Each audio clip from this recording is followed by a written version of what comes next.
नमस्कार दोस्तों, स्वागत है आपका साइट फॉर वर्ल्ड के ऑफिशियल लर्निंग प्लेटफॉर्म पर, जहां स्टूडेंट्स और जॉब सीकर्स के लिए करियर, टेक्नोलॉजी और प्लेसमेंट से जुड़ी इंडस्ट्री ओरिएंटेड और प्रैक्टिकल नॉलेज दी जाती है।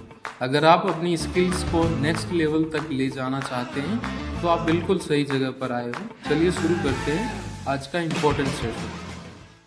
नमस्ते स्टूडेंट्स, आज का टॉपिक है मॉडर्न सॉफ्टवेयर डिप्लॉयमेंट। आप रेडी हो? फोकस मोड ऑन है ना? मोबाइल साइड में रख दिया, स्क्रीन पे ध्यान है? चलो शुरू करते हैं। अच्छा, एक बात सोचो, आपकी फेवरेट ऐप्स हैं जैसे ज़ोमैटो, स्विगी, इंस्टाग्राम, ये कभी डाउन फॉर मेंटेनेंस क्यों नहीं होती? सोचो, रोज नए फीचर्स आ रहे हैं, अपडेट्स आ रहे हैं, लेकिन ऐप हमेशा चलती रहती है। आखिर ये होता कैसे है? चलो आज इसके पीछे का राज समझते हैं। तो आज हम क्या क्या कवर करने वाले हैं, एक नजर डालते हैं। पहले हम समझेंगे कि ऐप्स अब क्रैश क्यों नहीं होती। फिर दो बहुत ही powerful deployment strategies, blue green और कैनेरी, को आसान भाषा में सीखेंगे। उसके बाद इन दोनों का आमने सामने कंपैरिजन करेंगे। और आखिर में सबसे इंपॉर्टेंट चीज, अगर कुछ गलत हो जाए तो हमारा सेफ्टी नेट क्या है, यानी रोल बैक्स। ओके, तो सेक्शन 1। पता है पहले क्या होता था? जब भी कोई नया अपडेट डालना होता था तो पूरी की पूरी वेबसाइट या ऐप को थोड़ी देर के लिए बंद करना पड़ता था। इसे कहते थे द बिग स्विच। लेकिन आज की दुनिया में जहां सब कुछ माइक्रो सर्विसेज पर चलता है, ये मेथड बिल्कुल काम नहीं करता। स्क्रीन पे ध्यान है ना? देखो, पहले एप्लीकेशंस होती थी मोनोलिथ, मतलब एक ही बड़ा सा सिंगल कोड बेस। इसका मतलब था कि एक छोटा सा चेंज करने के लिए भी पूरी ऐप बंद।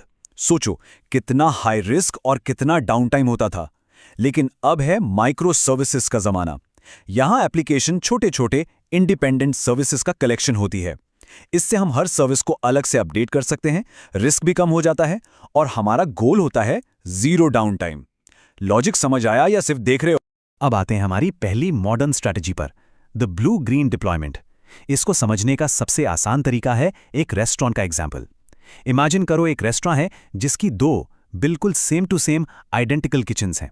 एक किचन, जिसे हम ब्लू कहेंगे, लाइव ऑर्डर्स बना रही है, और दूसरी ग्रीन किचन में शेफ नया मेन्यू टेस्ट कर रहा है। रेस्टोरेंट बंद करने की जरूरत ही नहीं। चलो इसकी थोड़ी टेक्निकल डेफिनेशन भी देख लेते हैं। ब्लू ग्रीन डिप्लॉयमेंट एक ऐसा मेथड है जिसमें हम दो आइडेंटिकल प्रोडक्शन एनवायरनमेंट्स रखते हैं, ब्लू और ग्रीन। एक टाइम पर सारे यूजर्स सिर्फ एक ही एनवायरनमेंट को एक्सेस करते हैं। मान लो ब्लू लाइव है। जब हमें अपडेट करना होता है तो हम सारा काम ग्रीन में करते हैं और फिर ट्रैफिक स्विच कर देते हैं। इसके स्टेप्स बहुत ही सिंपल और लॉजिकल हैं। ध्यान से सुनना। स्टेप 1, हम नया कोड ग्रीन एनवायरनमेंट में डिप्लॉय करते हैं। स्टेप 2, उसकी आराम से इंटरनल टेस्टिंग करते हैं। जब हम 100% श्योर हो जाते हैं कि सब ठीक है, स्टेप 3 होता है द स्वैप।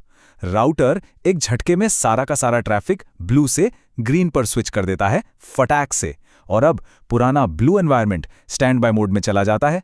इनकेस कुछ गड़बड़ हो तो हम तुरंत वापस स्विच कर सके। इस स्टेप का पर्पस समझ आया? तो इसके प्रोज कॉन्स क्या हैं? फायदे तो साफ हैं। रोल बैक यानी पुराने वर्जन पर वापस जाना एकदम इंस्टेंट है, बस राउटर को वापस स्विच करना है, और डाउन टाइम ना के बराबर। लेकिन इसका एक बड़ा कॉन है, आपको पूरा का पूरा डुप्लीकेट इंफ्रास्ट्रक्चर मेंटेन करना पड़ता है, जो काफ़ी कॉस्टली हो सकता है। और अगर डेटाबेस में बड़े चेंजेस हैं तो उनको मैनेज करना थोड़ा ट्रिकी हो जाता है। ठीक है, समझ आ रहा है? चलिए अब दूसरी स्ट्रैटेजी देखते हैं, द कैनेरी रिलीज। नाम सुना है? इसका आइडिया एक शेफ के टेस्ट टेस्ट जैसा है। जैसे एक शेफ पूरा सूप सर्व करने से पहले एक चम्मच टेस्ट करके देखता है कि नमक ठीक है या नहीं, वैसे ही हम नया फीचर पूरी दुनिया को देने से पहले एक छोटे से सेलेक्टेड यूजर ग्रुप पर टेस्ट करते हैं। देखो गूगल क्लाउड इसके बारे में क्या कहता है। कोर आइडिया सिंपल है, नए वर्जन को प्रोडक्शन ट्रैफिक के एक छोटे से हिस्से को एक्सपोज करो, उसका बिहेवियर एनालाइज करो, और उसके बाद ही फुल डिप्लॉयमेंट का डिसीजन लो। कितनी प्रैक्टिकल अप्रोच है, राइट? ये चार्ट देखो, सब क्लियर हो जाएगा। सोचो आपकी ऐप चल रही है, 95% लोग पुराने स्टेबल वर्जन पे हैं, बिल्कुल सेफ, और आपने बस 5% लोगों को यानी कैनेरी ग्रुप को नया फीचर दिया है। अब आप इन 5% यूजर्स के डेटा को क्लोजली मॉनिटर करते हो। क्या ऐप क्रैश हो रही है, स्लो हो गई है? अगर सब ठीक लगता है तो आप धीरे धीरे ये परसेंटेज 5 से 10, 10 से 20 और फिर 100 तक ले जाते हो। आप एक्टिव हो ना, मोबाइल साइड में तो नहीं? पर कैनरी रिलीज को सही से करने के लिए कुछ बेस्ट प्रैक्टिसेस फॉलो करना जरूरी है। सबसे पहली बात, कैनरी वर्जन को हमेशा एक स्टेबल बेसलाइन से कंपेयर करो, लाइव प्रोडक्शन से नहीं। दूसरी बात, इसको इतनी देर तक चलाओ कि आपको अच्छा खासा मीनिंगफुल डेटा मिल जाए। तीसरी, सिर्फ ये मत देखो कि ऐप चल रही है, लेटेंसी, एरर रेट जैसे इंपॉर्टेंट मेट्रिक्स को एनालाइज करो। और आखिर में, शुरुआत में सब कुछ ऑटोमेट मत करो, मैनुअल जजमेंट यूज करो कि रिलीज को आगे बढ़ाना है या रोल बैक करना है। तो अब ब्लू ग्रीन भी समझ गए, कैनरी भी। तो बेहतर कौन सा है, कब कौन सा यूज करें? चलो इनका एक हेड टू हेड कंपैरिजन करते हैं। रेडी हो नेक्स्ट स्टेप के लिए? ये टेबल बहुत बहुत इंपॉर्टेंट है, ध्यान से देखो। रोल बैक स्पीड की बात करें तो ब्लू ग्रीन में इंस्टेंट है, एक स्विच से। कैनरी में ग्रेजुअल होता है, आपको ट्रैफिक वापस 0% पे लाना पड़ता है। रिसोर्स कॉस्ट ब्लू ग्रीन में हाई है क्योंकि डबल इंफ्रास्ट्रक्चर चाहिए, जबकि कैनरी में लो। और सबसे important, risk level. Blue green में रिस्क कम है, कैनरी में थोड़ा मीडियम रिस्क रहता है क्योंकि आप लाइव यूजर्स पर टेस्ट कर रहे हो। अगर इंटरव्यू में पूछा गया तो बता पाओगे? सीरियसली सीख रहे हो या टाइम पास? लेकिन क्या हो अगर इतनी प्लानिंग के बाद भी कुछ गड़बड़ हो जाए? इतनी एडवांस स्ट्रैटेजीज यूज करने के बाद भी चीजें गलत हो सकती हैं। ऐसी सिचुएशन में हमारा सबसे बड़ा सेफ्टी नेट है रोल बैक। चलो इस आर्ट को अच्छे से समझते हैं। यही है $1 million question. Best planning, best strategies, सब कुछ करने के बाद भी अगर डिप्लॉयमेंट के बाद ऐप में प्रॉब्लम आ गई तो क्या? यहां से एक फास्ट और रिलायबल रोल बैक प्लान की इंपॉर्टेंस शुरू होती है। ये नंबर देखो और सोचो, बड़ी कंपनीज के लिए 1 घंटे का डाउन टाइम 30 करोड़ रुपीस तक का बिजनेस लॉस कर सकता है। 1 घंटा! अब समझ आया कि ये लोग जीरो डाउन टाइम के पीछे इतना क्यों भागते हैं।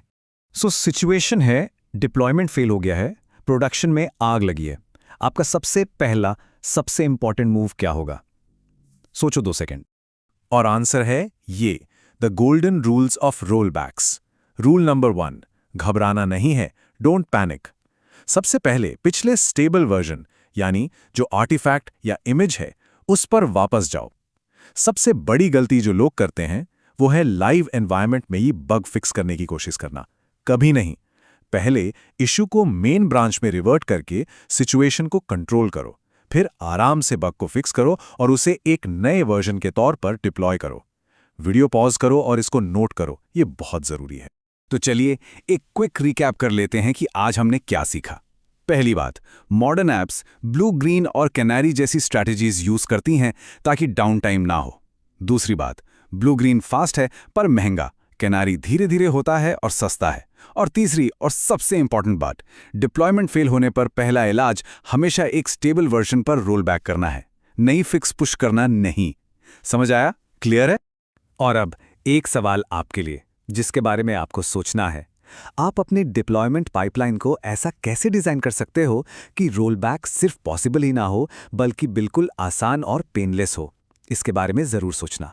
अब आपका काम है प्रैक्टिस करना। अगर कोई डाउट है तो कमेंट सेक्शन में बताना। All the best, keep learning. तो हमारे चैनल को सब्सक्राइब कीजिए और वीडियो को अपने दोस्तों के साथ शेयर जरूर कीजिए। कमेंट सेक्शन में अपना डाउट या नेक्स्ट टॉपिक लिखना मत भूलिएगा।